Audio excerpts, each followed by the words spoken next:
sejam todos bem-vindos ao meu canal.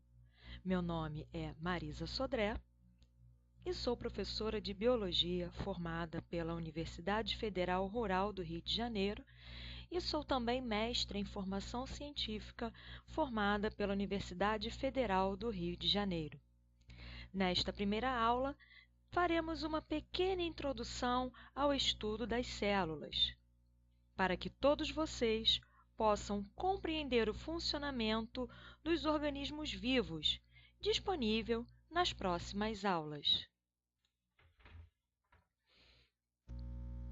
A primeira pergunta de todo estudante em contato com a biologia é: o que é uma célula?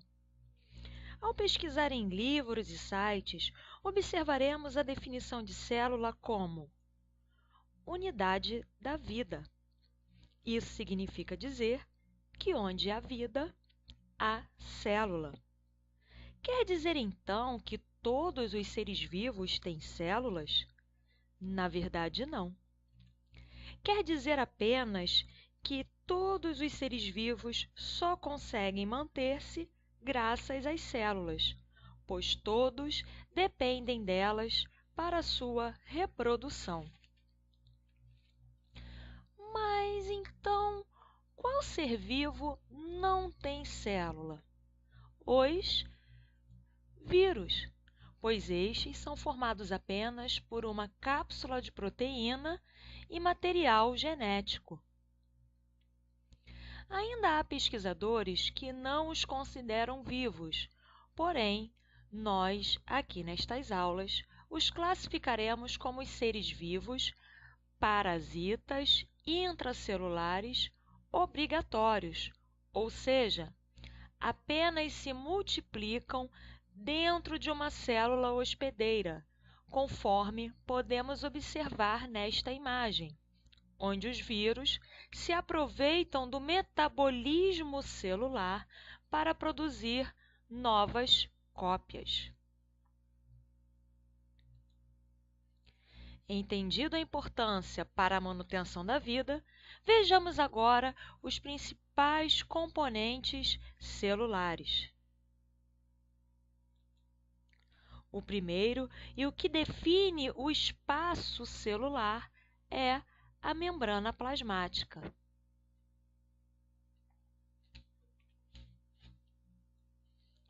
O segundo, definido como parte interna da célula, é o citoplasma. E o terceiro é o material genético, que pode estar protegido por uma membrana, como nessa imagem, ou pode ser encontrado disperso no citoplasma.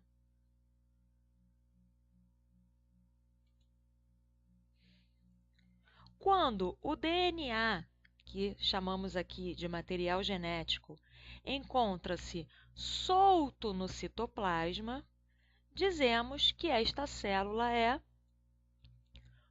procariótica.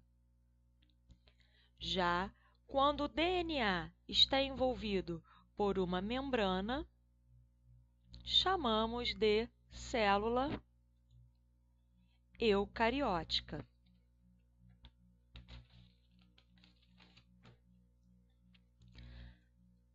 Além da presença ou ausência da membrana nuclear, temos também outras características que diferenciam esses dois tipos celulares. Nestas imagens, vemos a célula procariótica bem mais simples que a eucariótica. A eucariótica tem diversos componentes no citoplasma, chamados de organelas.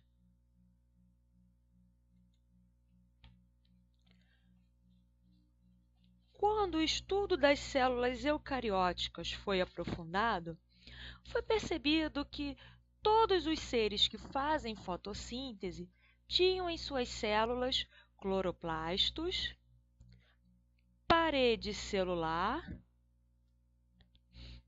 e vacúolo de suco celular, chamado aqui nesta imagem de vacúolo central. As células desses seres são chamadas, então, de células eucarióticas vegetais.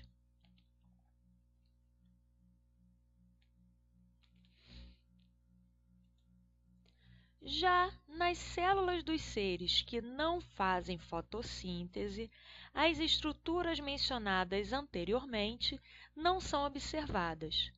São, assim, denominadas de células eucarióticas animais. É importante ressaltar que esse tipo de célula não é encontrado apenas nos animais, mas também em fungos e protozoários.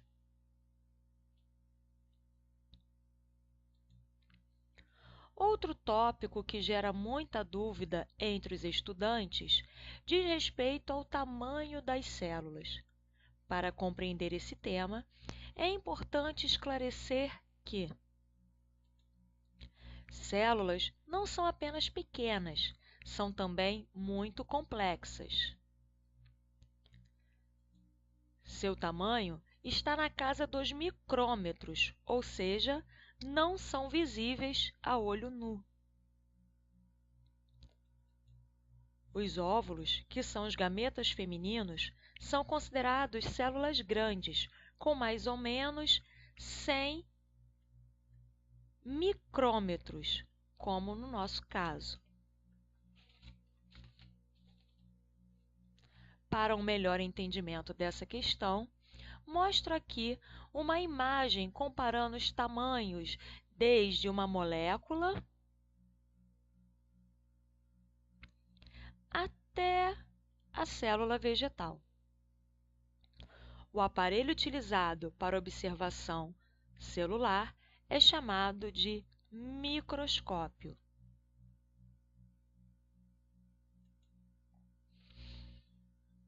Aqui observamos a escala em nanômetros, chamada de escala nanométrica.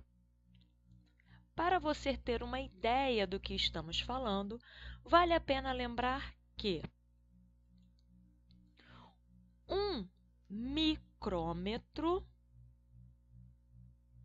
é igual a 1 milímetro dividido 1000 vezes, e um nanômetro é igual a 1 micrômetro dividido 1000 vezes. A molécula de DNA tem, então, o tamanho de 1 nanômetro, conforme observado nessa escala. Uma bactéria tem aproximadamente 1 micrômetro.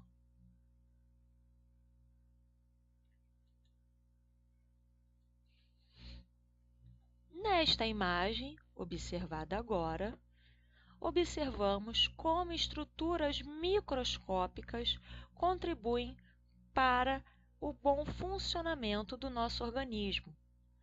Ampliando a imagem de um dedo humano, vemos as digitais, que têm um tamanho aproximado de 2 milímetros.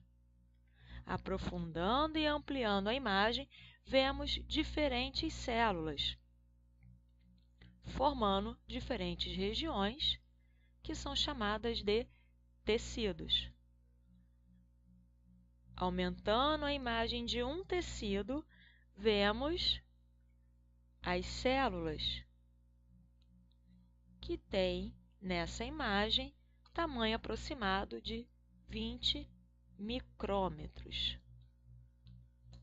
segundo a escala utilizada. E conforme vamos ampliando e percorrendo as imagens dessa figura, chegamos até os átomos, que formam as moléculas do nosso organismo.